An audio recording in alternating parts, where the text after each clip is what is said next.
All right. Well, it's great to see you guys again. We're back here to talk about a topic, which is Errol Spence versus Manny Pacquiao, how feasible that fight may be, and also a number of other things that I listened to. Errol Spence being interviewed on Fox TV, and also the pay-per-view for early preliminary results or numbers from the pay-per-view of Errol Spence versus Mikey Garcia. So all of these things we have, as well as possible opponents for Errol Spence in the future, as well as possible opponents for Mikey Garcia. So we'll talk about all of that in this little live chat.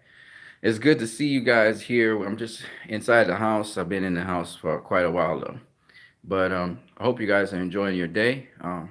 We can talk boxing, right? So let's start off with the first thing. Errol Spence, of course, dominated Mikey Garcia, definitely, especially offensively. He dominated him. He was more active. He landed more of the crisp, clean shots, even though they were few and far between. He did. He was at times, the one who dictated.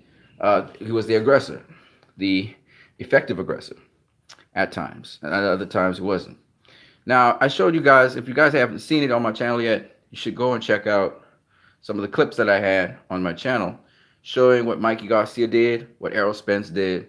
I haven't shown everything with what Errol Spence did, so I have some little clips of the fight where Errol Spence did some things. But I mostly highlighted in round number 9, just to show you different things that Mikey did, even though I did show a video of what Errol Spence did and Mikey did. And then on my other channel, which is Christ I Am Disciple, that channel, you get it by typing in Greg Monk Picks. This is GREIGMONKPICS. Anyway, on that channel, you would see another breakdown, slight breakdown of Mikey Garcia versus Errol Spence. So I've been kind of moving around inside of the house here. I'm going to go outside where it's a little bit more naturally lit for a minute. And we're going to talk some boxing. So let's start off first with something that you guys may be. It's much more current. And that is, no. If I'm going out here, I got to carry keys. So we're talking Mikey Garcia versus Errol Spence. What happens for the winner of that fight, which was Errol Spence? Well, one, pound for pound, I think he's up there in the top 2. I think the guy that supersedes right now, who passes Errol Spence right now, is Canelo Alvarez. I think Canelo's pretty much the number 1 pound for pound fighter in the world right now. But in terms of Errol Spence, I think Errol Spence is the number 2 pound for pound fighter in the world, just based on the resume he has of really, really, really top tier fighters.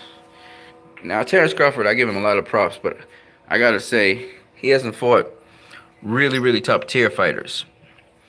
Errol Spence fought Kell Brook when he was the number 1 welterweight in the world. He faced Mikey when Mikey was one of the top 10 welterweights in the world. I think number 6 welterweight. One of the top tier fighters, period, in the world. He also faced. Is that it? Errol Spence. It's just Kell Brook and Mikey Garcia. It was only Kell Brook and Mikey Garcia. Lamar Peterson's good. He wasn't really a top 10 anything. He was a sort of one of the top super lightweights in the world, but I don't really class him as highly as, say, for instance, Mikey Garcia or Kell Brook. Even Kell Brook did less. Kell Brook just simply beat Sean Porter. That was basically it. So maybe Terrence Crawford might pass him in terms of top tier fighter in the world. You know, I don't think Terrence Crawford has a Mikey Garcia on his resume or anything near that at all. Kell Brook, he has 1 or 2 Kell Brooks in there. He has 1 or 2 guys. He had Urikas Gamboa. He had Urikas Gamboa as well. was a good fighter. Not anywhere near the caliber of Mikey Garcia in terms of what he's done in the business, but a good fighter out there nonetheless. So right. So Errol Spence, I think he's in the top 1 or 2 pound for pound fighters in the world. I think Lomachenko did some good stuff as well. Uh, his name, the biggest name he has is Guillermo Rigondeaux. And again, Guillermo Rigondeaux has not done in the business what Mikey Garcia has done in the business, right? Mikey Garcia has been multiple weight class world champion, beat guys like Adrian Broner, right? So, you have to find somebody who's on the level of a Mikey Garcia. Maybe a very experienced veteran, multiple weight champion, that kind of stuff. Okay? So, you guys can also leave your comments in the chat section. Don't forget that. You can leave your comments in the chat section. As I proceed onwards here, just to wet these plants. It's a beautiful sunny day. Give you guys an idea of what we're looking at here.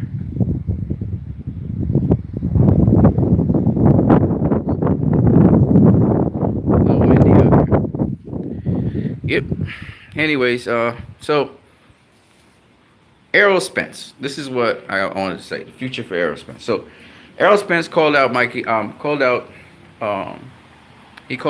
Pacquiao, and for all the right reasons, that would be a good fight. Manny Pacquiao also attended the event where Errol Spence was. Floyd Mayweather was also there, by the way. He also attended the event. And Errol Spence called out Manny Pacquiao. I thought it was very interesting. And hold on a second. And I thought that a lot of people were saying that Manny Pacquiao, they think Manny Pacquiao wouldn't take a fight like that. And I hear them. And maybe that will end up being the case, because Manny Pacquiao really wants a fight with Floyd Mayweather. But Floyd Mayweather's retired. So it depends on if Floyd Mayweather wants to fight Manny Pacquiao. Now, I was watching Concrete Jungle, which is a channel that kind of covers boxing. And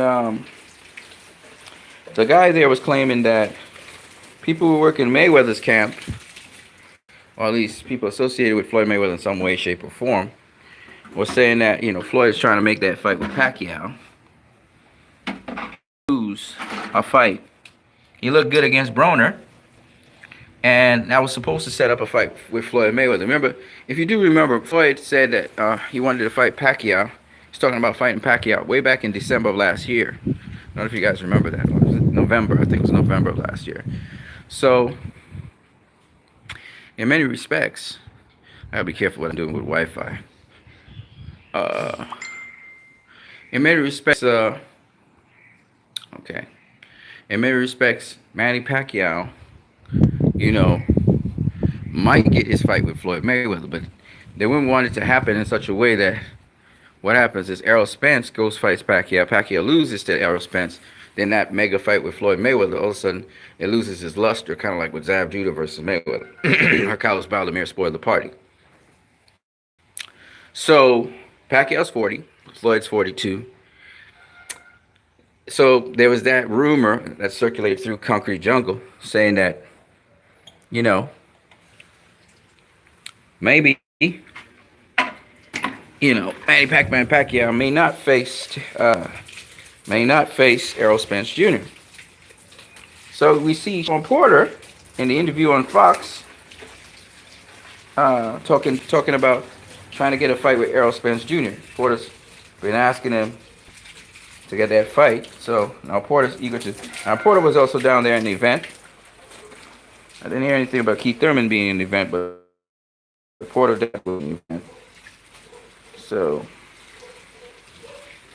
Porter seems eager to get a fight with Manny Pacquiao, and that is very interesting and intriguing to me as well, to be honest with you. So the thing though is, Errol Spence is on a pay-per-view. Did exceptionally well, put on an exceptional performance on pay-per-view. No, I don't want to rotate the device. He did an exceptional job on pay-per-view. So now that he's kind of lined up himself as a possible opponent for Manny Pacquiao, things could be a lot better. Hold on, this is my neighbor's dog here. Hey, buddy, what's up? It's a Rottweiler. Buddy, what you been doing, boy? Huh? Yeah, he's a Rottweiler. Yeah, he kind of jumps up on the wall. He didn't jump across. He won't jump across, but so anyway, Manny Pacquiao. Manny Pacquiao has options. If he doesn't face Floyd Mayweather, he can face now Errol Spence, the winner of that pay-per-view between him and Mikey Garcia, which would be, I think, a sensible thing to do. There's other people thinking that Errol Spence will wreck Manny Pacquiao. Of course, Errol Spence talking about man down again. He wasn't able to man down Mikey Garcia, which leads me to another point. Errol was talking about, I was listening to all the other people now couch the fight as if Errol wasn't looking to get the KO. Even though Errol had already said he was trying to knock out Mikey Garcia. He said he was trying to crash him twice, and he realized it wasn't going to happen. And Errol said he would look back at the fight. He said he saw ways how he could have knocked out Mikey Garcia. But if he was really being honest with himself, that was never going to happen. And I told you guys that would never happen. I told you Errol can't knock out Mikey Garcia. That ain't happening. Because Garcia's defense is on point. And they're talking about later on in the fight. I didn't see that. I saw Errol trying to crash Garcia using his defense and then mounting his offense on Errol. All right, so I don't know what they were looking at, what they were thinking, but I gotta say it how it is. So Errol was never going to get Mikey out of there. He was never going to get him out of there. It was never going to happen. It wasn't because Mikey had a hell of a chin. All right? Because they said the same thing about Canelo versus Golovkin. Canelo got a hell of a chin. Canelo doesn't have a hell of a chin. Canelo boxes deep.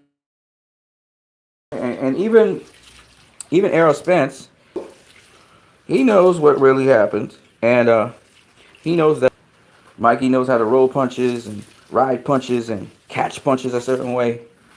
Deflect punches and block punches and slip punches. So he knows what actually happened. Snap back from punches, etc. He knows exactly what happened and how Mikey took steam off of those punches. Right? But I heard him saying something different. I was like, what? He was saying, well, the game plan was to box him. But I listened to all the so-called experts. I even heard, what's his name? The fight doctor, Eric Bradley, and I have much respect for Eric Bradley, but on this occasion, I totally disagree with him. Eric Bradley said, how, when those punches start to accumulate later on in the fight, how it takes a toll on the boxer.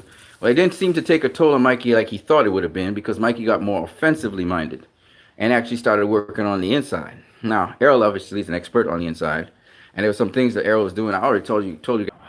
Ooh, okay.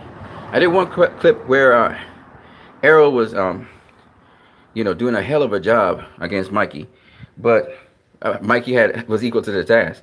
And I think the problem with this fight was Mikey wasn't able to mount as much offense to make it as exciting as people wanted it to be.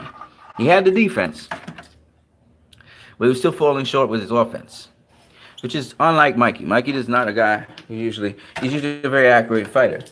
And Errol made it possible so that Mikey he was not able to mount that kind of offense. Point in the fight wasn't like that. Sometimes losing the signal, missed something I said. It was a point in the fight. Okay, Mikey had trained with guys who hit hard, and they're bigger guys.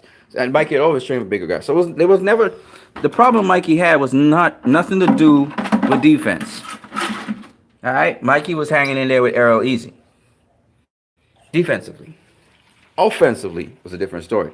And I heard people making this narrative. I heard Sean Porter and stuff trying to put things in Errol's mouth. Oh, you was trying, it looked like you let your foot off the gas, and it looked like, you was giving Garcia a chance in the last round. He wasn't giving Garcia a chance in the last round. His trainer, Derek James, tell him go out there and stop this guy.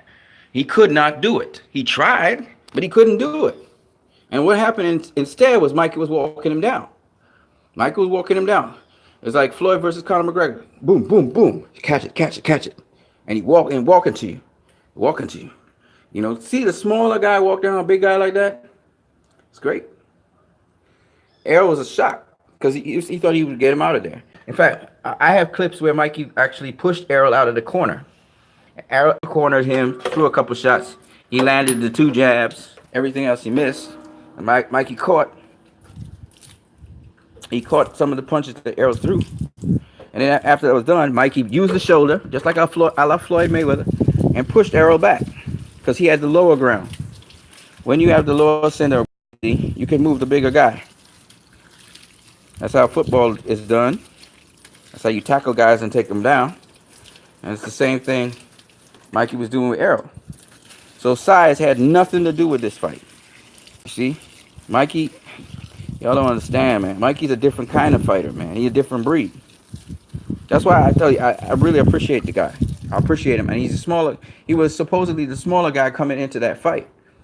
And he was able to use his skills and ability. The bigger guy could not bully him.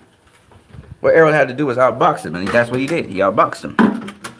And remember, just so you guys will appreciate what Mikey did.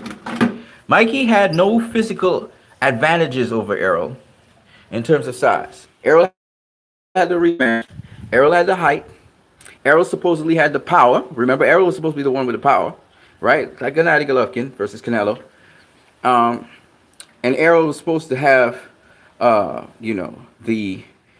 body punching. He's the body puncher, so he's supposed to break you down and take you out. And that's what he does, right? Mikey was ready for all of that. The only thing that got Mikey was that Errol used his reach. The difference in this fight was Errol used his reach, and he used it effectively. He established the distance early with the jab, and he was able to fight on the outside. On the inside, however, it got more competitive. Once Mikey could close the distance, get on the inside, it got more competitive, and Mikey could walk him down. Mikey started walking Errol down. He started pushing Errol back, right? So, again, and I remember Robert Garcia saying, if Mikey want to walk you down, he'd just walk you down. He did that in the fight against Errol, which I thought was very impressive. Very, very impressive. And a lot of people thought that Errol was playing with Mikey. He wasn't playing with Mikey. Mikey caught him. You know, there was this clip I've seen. They repeatedly did one clip because they can't find multiple clips. That Mikey came back with an overhand right that hit Errol across the chin. I think they showed part of it. And everybody wanted to highlight Errol. She's all well and good. You know, and they're talking about how tough Mikey was, which is bullshit. It was about, yeah, man. It wasn't about how tough he was. It was about the skill he had. But they will not acknowledge his skill. And they're talking about he was in survival mode, which is bullshit again. And he wasn't trying to survive. He was actually trying to win, but he just couldn't. He couldn't get on the inside of Errol because he didn't want to implement certain things, which may have given him the advantage. On Errol, but it would have been a risk. He had to calculate risk to do it.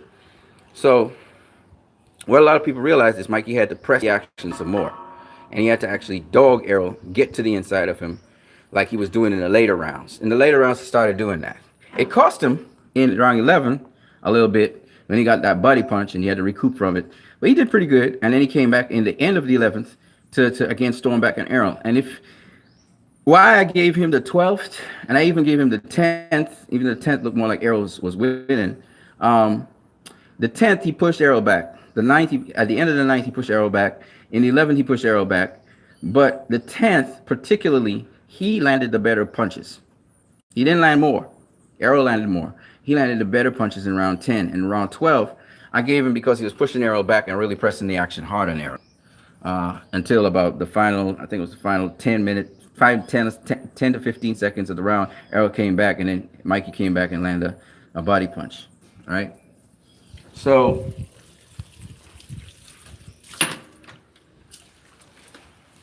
I mean, this fight was a 9-3, 8-4. And it reminded me of Adrian Broner versus Manny Pacquiao. The only difference is Manny Pacquiao had no advantages over Adrian Broner.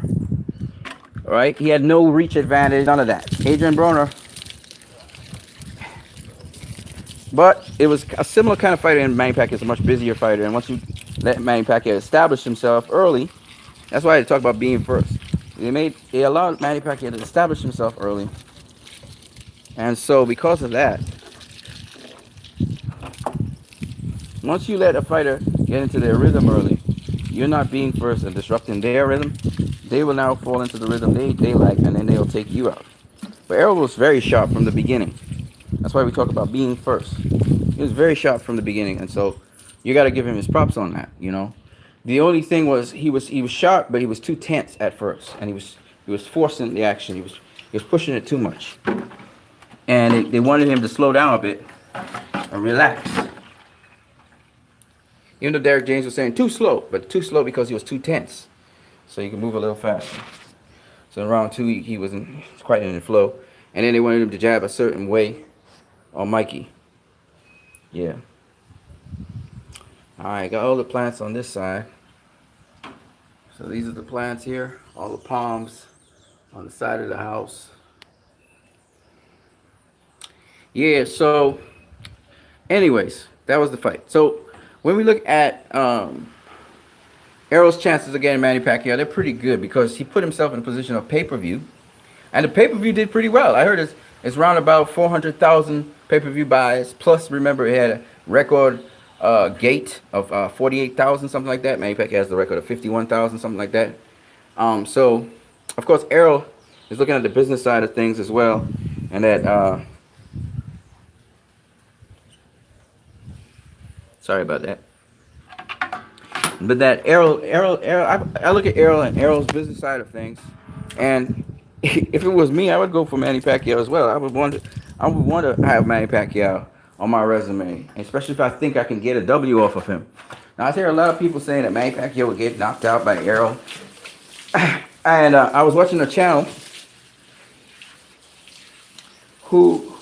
a channel which said that they didn't think that Errol had the power to knock out Pacquiao, or Pacquiao had the power to knock out Errol, and they cite how Errol couldn't get Mikey Garcia out of there, and Manny Pacquiao ain't knocked out nobody except for Lucas Matisse recently. He did not knock out Adrian Broner. First of all, no, you can't say that. You can't say that power comes down to skill. The reason Errol could not knock out Mikey Garcia is because Mikey Garcia's defensive skills were equal to the task of Errol's offensive skills and finding the holes. So Mikey wasn't hit as much as people are making it out to be, like he was, detrimental, he got beat the snot out of him. That never happened. And they're trying to show certain highlights. You see, that's the politics of boxing. They're trying to show certain highlights as if Errol beat up Mikey Garcia. Mikey did get a bloody nose, and he got a little bit of bump, little red spots on top of his head, and he had a little cut here. But I think he came into the fight with a little scar down there anyway, maybe from sparring, whatever. But he didn't beat up Mikey Garcia. No, that didn't happen. He threw a lot of punches. Mikey blocked a lot of punches. Rolled some, blocked some, catch some, etc. But he never beat up Mikey Garcia. That's not true. All right, it wasn't an ass whooping. Let's put it that way. But people are making it out to be so because again, the mythos of Errol Spence is man down. Knocks out everybody. So they got to keep with that stupid mythos. But just like Keith Thurman learned at the higher echelons, when you meet a guy that's truly elite, you don't get that fucking knockout. That ain't happening. You don't get the knockout, man. You guys can join in the chat section. This is live, but you can leave your comments, man. I'm looking forward to hearing you guys. And Mikey Garcia is an elite boxer. He ain't no run-of-the-mill boxer. You know what I'm saying? So Mikey showed he was not like the other competition that Errol's faced. Manny Pacquiao, similarly, is an elite boxer. He's a small little guy. He's a little guy too. Probably going to be much more acclimated to welterweight. Remember, this was Mikey Garcia's first actual boxing match, not sparring now, actual boxing match at welterweight. He faced Adrian Broner, who was at welterweight once. He also faced Sergey Lipinets, who's now at welterweight, but he never faced a full-fledged welterweight. And Errol Spence was a full-fledged welterweight. In fact, they considered him the best welterweight at the time. Okay, the full-fledged welterweight, and you got to give Mikey props. He didn't offensively stick with Spence, but defensively and trying to get at Spence was the thing that he did. All right, people are saying Mikey just kind of try to play it easy and just go the distance and get a moral victory. And I say again, I'm on record of saying that is bullshit. Mikey wanted to get more rounds, not for moral victory, but actually to be able to win the fight, to be able to figure out Errol Spence, to somehow get a win over him. And he had not been hurt, and Mikey himself said it. He had not been hurt to the extent where he couldn't compete with Errol Spence. The thing was how to get in and land his punches against Errol. That's what he was trying to figure out. All right?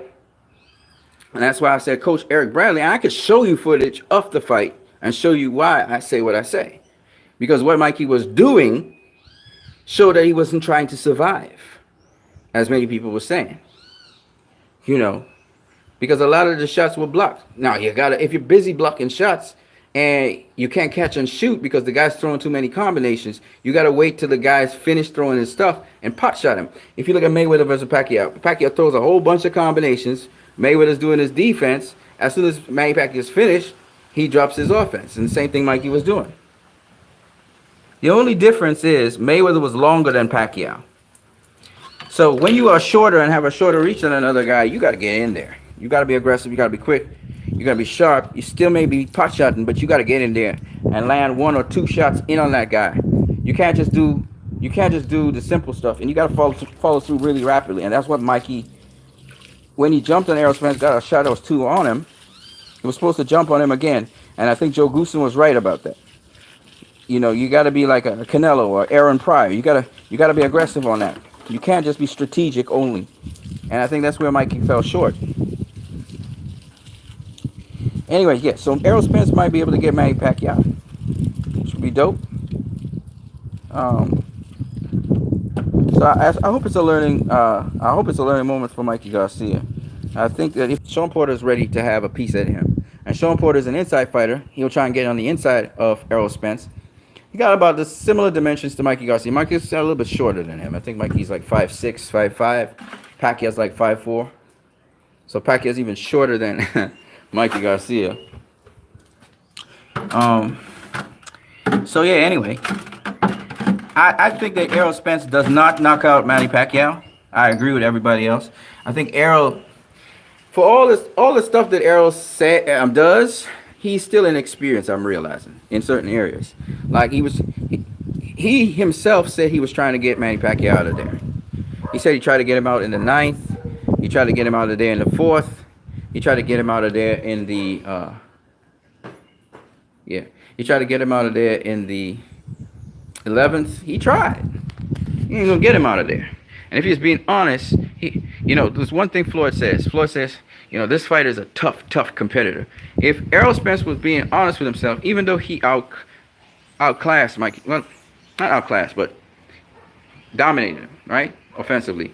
Even though he dominated Mikey Garcia, he should have been able to say, which he didn't, which is too bad. He should have said that Mikey Garcia is a tough competitor, because I'm pretty sure he thought he could have gotten Mikey Garcia out of there, whether he was boxing him or not. And that wasn't going to happen. All right? And I'm listening to all these other guys talking about, Mikey Garcia, you should know that weight classes matter for a reason. And it's all this bullshit. All this bullshit. Paulie Malignaggi. Sometimes, man, you need to just can your mouth and shut the hell up. Because Mikey was right in what he was doing. Adrian Broner also dared to be great, faced Marcos Maidana. Y'all should have applauded Adrian Broner for that. He took on a challenge he didn't have to take. All right? But Mikey's even different because Mikey never been at welterweight. Broner was at welterweight and decided to go against Marcos Maidana. Broner fought again. Broner's fight with Marcos Maidana was a little bit more competitive. The reason why he lost to Marcos Maidana was because of the knockdowns. It would have been a closer fight if he hadn't been knocked down. So Adrian Broner did better against Marcos Maidana than Mikey Garcia did against Errol Spence. And Adrian Broner actually made a comment about that. He said, Y'all guys praising Mikey Garcia for facing Errol Spence Jr. But when I went up 2 weight classes and faced after I won my championship and then faced Marcos Maidana, y'all came in hard on me. And again, double standards in the sport of boxing, the politics of boxing. It's really stupid. So I was just looking at all those things. Yeah, but I was saying that in terms of Errol Spence, what he can have next would be Sean Porter. Sean Porter literally set it up so that Sean Porter could get the fight with him, which is good. I'm glad that Sean Porter is facing Errol Spence. I think Errol Spence has his own thoughts on things. I don't think he's always correct. I think he just talks what he feels, and that's okay. He's entitled to that. But at the end of the day, I don't agree with him on certain things. He was also saying that he thought the best welterweight in the world was Sugar Ray Leonard. That was the best welterweight. I think I understand his argument, so let me pitch to you what his argument is. So it's not the best welterweight who was a welterweight. All right? Not the best welterweight who stayed at welterweight and made his career at welterweight, because there were a lot of great welterweights. Jose Napoles, Henry Armstrong, tremendous amounts of welterweight fights. Manny Pacquiao, Floyd Mayweather, right? We got a ton of them. Pernell Whitaker. There were some really great welterweights who stayed. They campaigned at welterweight. They won a number of welterweight fights. Some of them unified at welterweight, like Tito Trinidad.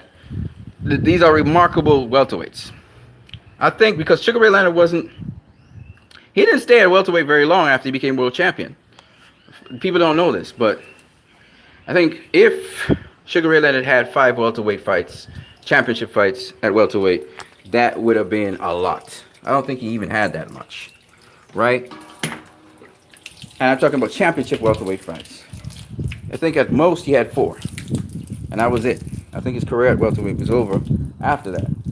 So when you're talking about the best career welterweight, I don't agree with Errol Spence in that regard. Like when you're talking about welterweights and championship fights and what they did at welterweight, who they fought at welterweight. But I would say this. In terms of his achievements as Sugar Ray Leonard, beginning as a right? So he did welterweight, then he did super welterweight, then he did middleweight, then he did super middleweight, which is four divisions. I thought that was a remarkable achievement. All right.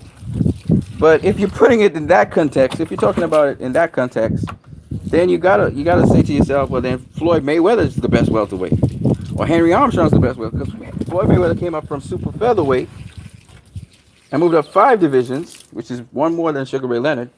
They were trying to say that Sugar Ray Leonard also went up to light heavyweight, and that's bullshit because he fought for a light heavyweight title. But actually, the super middleweight division was formed because Sugar Ray Leonard faced a light heavyweight who was at a catchweight.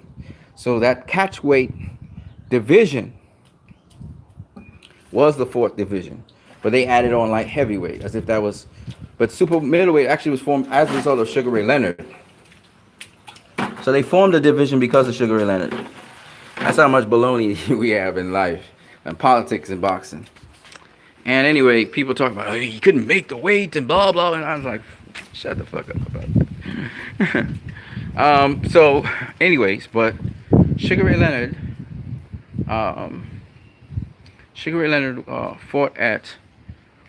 he fought 4 weight classes up as a welterweight. That was quite remarkable. If you started at welterweight and you move up, he really wasn't a welterweight. People make it sound like he was a welterweight. Sugar Leonard was a big guy. He was like we realized he ended up being a super middleweight. He was really more of a super middleweight. He wasn't really a welterweight. He started off at welterweight, but I think he started off at super lightweight and then moved up to super middleweight. Okay. So I still don't agree with Errol Spence, but I get where he's coming from. But he says Sugar Ray Leonard, for him, is the best welterweight in the world. And they were saying like better than Floyd or better than Floyd. There's so many really great welterweights out there that we don't really talk about today.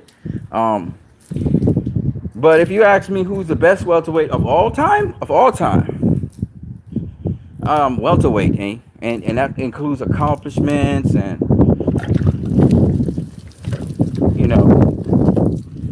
accomplishment. You got so many, man. You got Barney Russ. You got shit. There's a lot of welterweights, man. A lot of welterweights. You know, you have to look at multiple. You have to look at multiple criteria. You know, and you got to look at different eras as well to really start talking about who was the best welterweight and stuff like that. Oh man, these plants are all burnt out. Let's get a little bit of water there. Yeah. So it really it's not easy to just talk about that topic. What I could say is that I would say Floyd Mayweather did a couple things which make him the best welterweight. It's amazing that people talk about Floyd Money Mayweather as if like he was saying that Errol Spence said he thought Floyd Mayweather would beat Sugar Ray Leonard if they ever fought each other in their primes. First of all, I told you guys, in your prime nonsense, to me, is a waste of time. All right, but Errol was saying how, you know, Floyd would beat Sugar Ray Leonard, and he was talking about the pretty boy Floyd, he think would beat Sugar Ray Leonard. And a lot of people were saying that, you know, the present Floyd, Money Mayweather Floyd, which is the same Floyd, would lose. You know, they were saying, well, you know, Money Mayweather,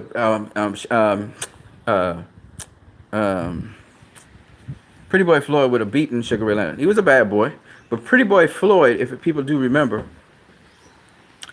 Pretty Boy Floyd went up to welterweight. Yes, he was Pretty Boy Floyd when he fought Sean Bay Mitchell. He was still under top rank.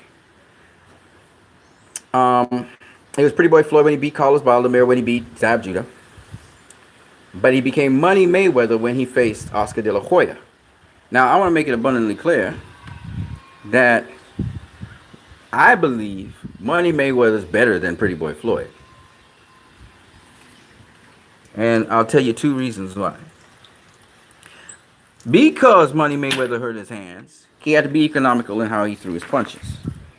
But he was still a gorilla. He still had Pretty Boy Floyd in him. He just didn't have to use Pretty Boy Floyd.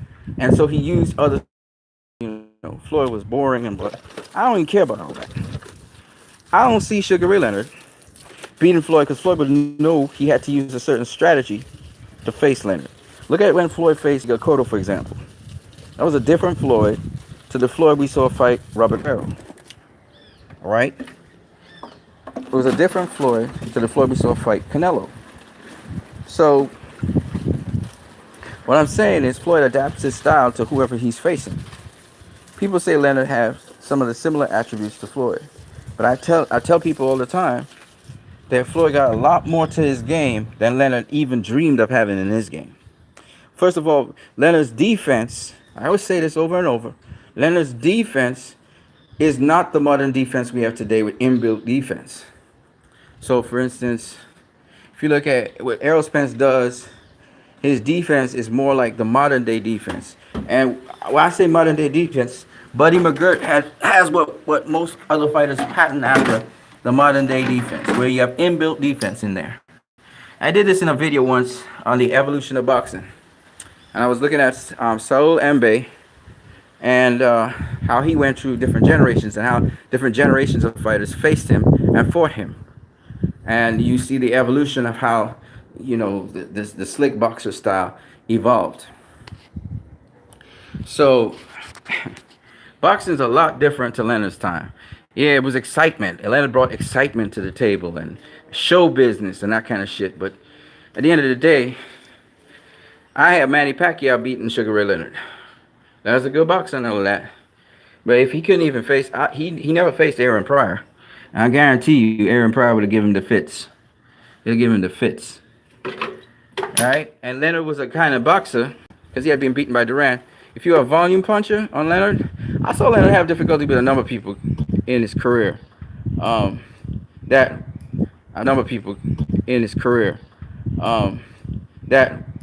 I'm telling you now, modern day boxers like Floyd would have an easy day with. And I think Leonard's brother-in-law already told him Floyd would beat him. And, you know, it doesn't have nothing to do with knockout power. I think a lot of people get confused by that. And how aggressive you are as a boxer. You may look good in one fight, but in another fight you don't look so good. I'm saying?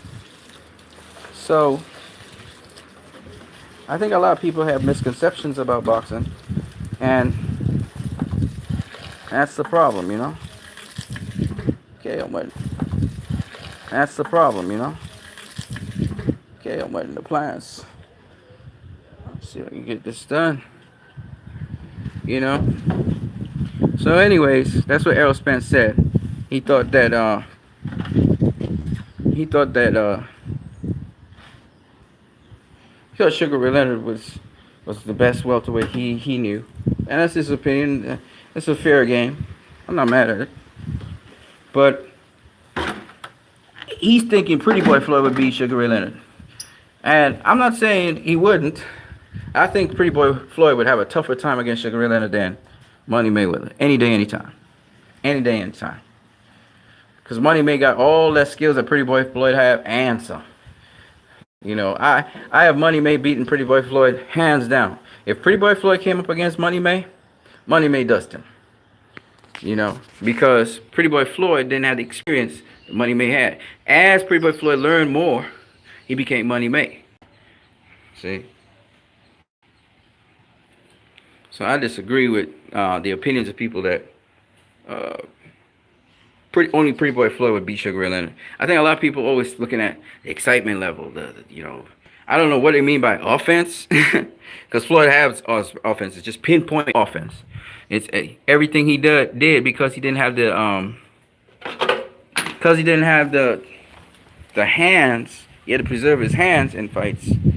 He had to be very precise and very clinical and surgical in how he approached every single fight. You know.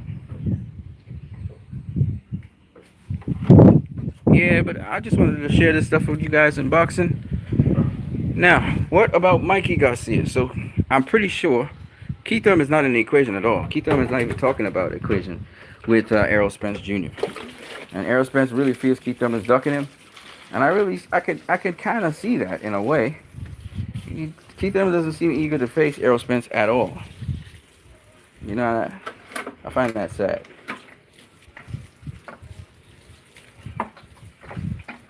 Just trying to get a little water in these plants here.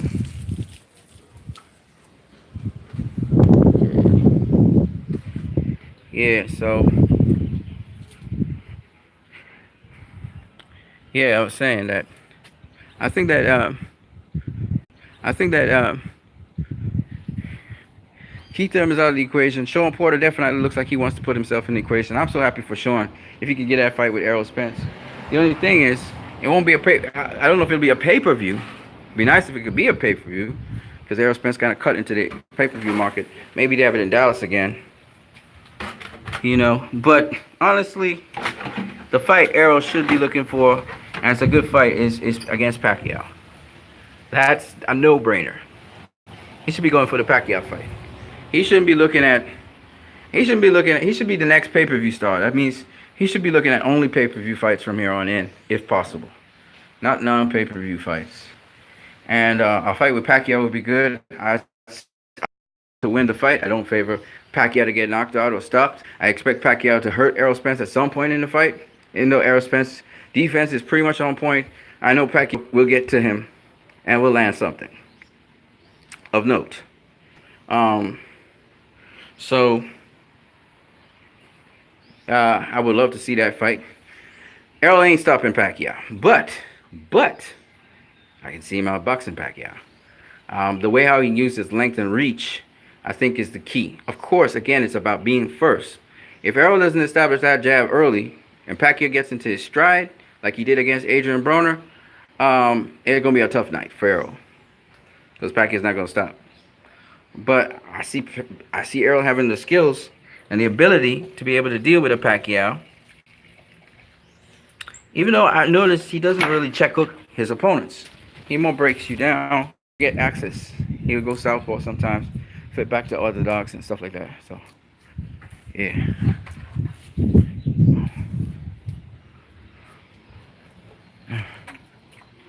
Good afternoon, Mr. Ashby. Afternoon, right here. Thank you for wetting the plants. I know somebody's be wetting the plants. Afternoon. I was inside. I was kind of down, so I was trying to kind of pick myself back up. Yeah.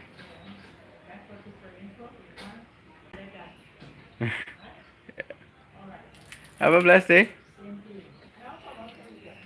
All right, all right, all right, all right. Hopefully everything going well or better. Praise God. Yeah. So that's my neighbor I was talking with there. Oh yeah, boy, somebody wet this one. So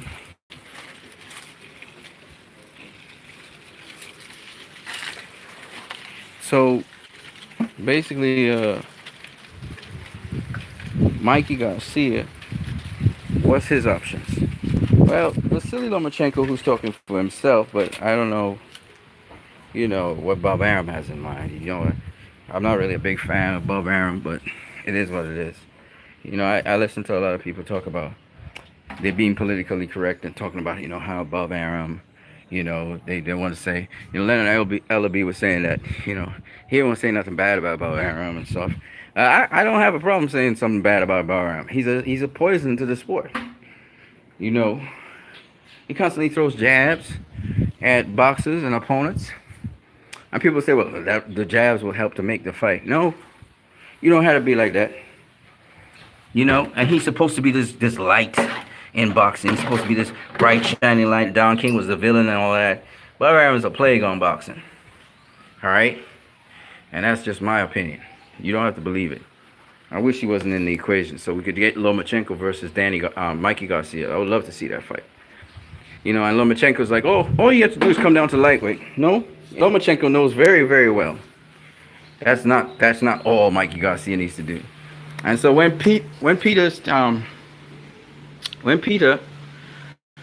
said stupid fucked up about Bob Arum, I understood where he was coming from because the punk ass shit that Bob Arum pulls all the time, talking about Mikey afraid to face Lomachenko, Mikey afraid to face Yorkis Gamboa. It's the same bullshit over and over. Floyd Mayweather was afraid to face Antonio Margarito. Floyd Mayweather was afraid to face Manny Pacquiao. A lot of bullshit. You know what I'm saying? Throwing jabs at Mikey Garcia, saying that Amir Khan will do better against, come forward and fight Terrence Crawford. Because he has bad blood. He doesn't forgive. He has bad blood against people. And that's the thing I don't like at all about him. And he's dirty. I remember they started doing this domestic issue with Floyd Mayweather and all this thing, trying to tear the guy down so that the fight wouldn't happen. And I was like, what the hell, man? That's nasty, man. You guys are being dirty. Jim Lampley was all over this propaganda and stuff. I was like, what the hell? Know what I mean? Like, is that really called for? So when Mikey Garcia speaks the truth, I'm just cool with that, And I'm glad Mikey's his own boss. Look forward to him doing what he need to do. I have love for the real boxers, the real fighters. All right, Lomachenko, he want to get a fight. Why isn't he pressing Bob Arum to get that fight with Mikey Garcia? Why isn't he pressing? But he's fighting Anthony Corolla. Then he gonna fight what am I doing? I think I went everything. I think I went all the plans. Ah, cool. He's fighting Anthony Corolla. He's lined up to face Richard Comey. So Mikey Garcia is nowhere on the radar. Bob Arum already lined up the guys Lomachenko to fight. So at the end of the day, Lomachenko saying how Mikey's afraid to fight him and stuff. That's a punk move, man. That's a punk move. You line up to face certain fighters, and you ain't line up to face Mikey Garcia at all. You know this, but you're calling out Mikey's name. If Mikey were to murk you, and you would get murked by Mikey, I'm guaranteeing you that one. If Mikey was to murk you, then what credit would Mikey get? Oh, he beat Vasily Lomachenko. Oh, but Lomachenko's small. Mikey came down from welterweight. He was too big for Lomachenko. That's what they're going to say. They're going to make excuses because it's Bob Arum, right? Bob Arum's talking Lomachenko right now. He riding off of Lomachenko. That's all he got. Lomachenko and Terrence Crawford. And he's doing the same bitch-ass punk moves that really annoys me. You know what I'm saying? First of all, Terrence Crawford. Oh, Errol Spence don't want to fight me. Oh, the whole welterweight division don't want to fight me. Really? Like really, Ninja? What'd you do? Why do you re-sign with Bob Arum? They don't want to fight you. You don't want to fight them. Otherwise, you would sign with PBC so everybody could be there. So we have no promotional issues with people fighting people. That's why Danny Jacobs signed with DAZN because most of the middleweights are there. Jamel Charlo's left to hang and dry out there because Jamel Charlo stupid. You got to go where the people are. If you don't go where the people are, you're going to be left out in the cold. So when Terrence Crawford's trying to make noise and he on the other side of the aisle, he's stupid. You could have made fights with all these guys if you decided which direction you really wanted to go. But you don't have a manager like Al Heyman that gives you that power and authority to do so. You decided to resign with Top Rank because, like Timothy Bradley, you're the top dog up in there. You're being promoted. And what they're going to do is just throw propaganda around to make you look good. Like everybody saying Terrence Crawford is the best welterweight or he's the number one pound for pound or some bullshit like that. That's fucking shit. It's rubbish. He ain't no number one nothing because he ain't done nothing at welterweight. All right? He ain't done nothing. He's behind Keith Thurman. You know, I sit his ass behind Keith Thurman, Danny Garcia, and Sean Porter. He's nobody at welterweight. He got skills and all of that. That's all well and good. But, of course, Bob Arum's with him. So everybody going to heap the praises on him. And always, they heap unfair praise because other people have been working their ass off. Danny Garcia gets the most flack ever. Danny Garcia is more, he's more established in facing names than Terrence Crawford is. If Terrence Crawford want to fight somebody, fight Danny Garcia. But you're fighting Amir Khan? Get the fuck out of here. Who Danny Garcia knocked out cold? Comatose his ass?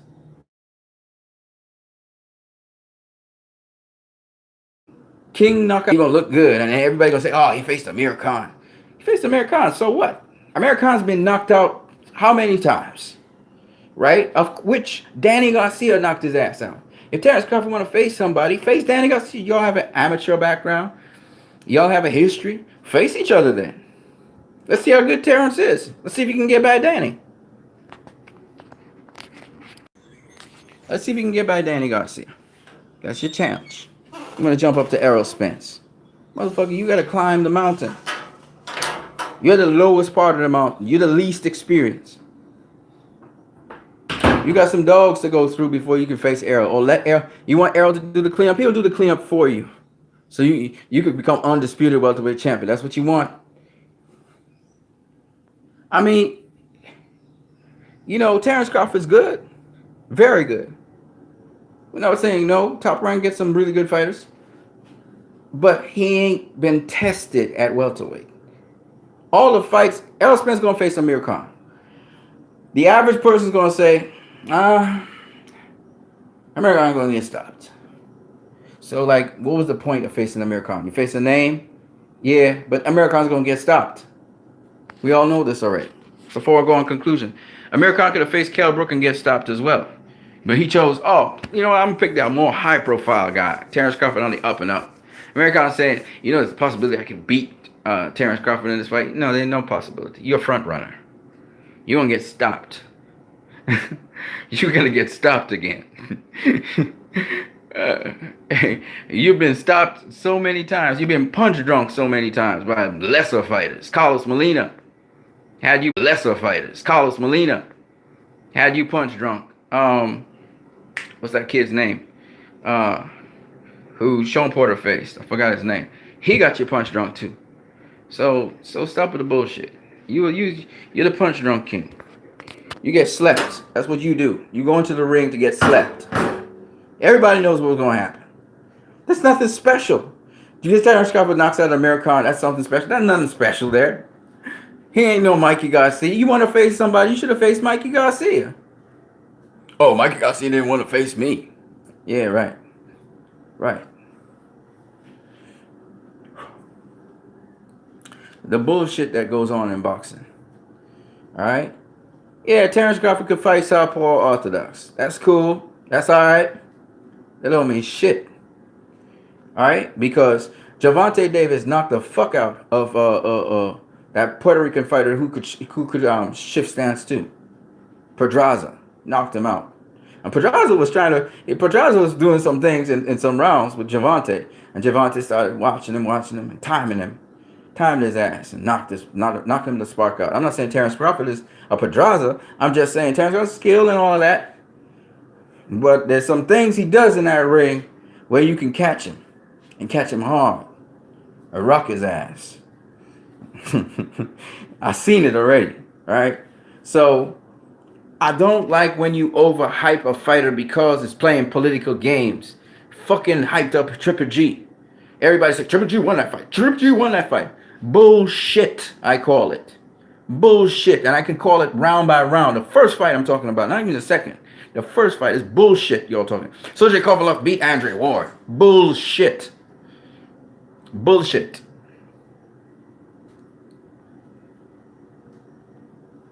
Right?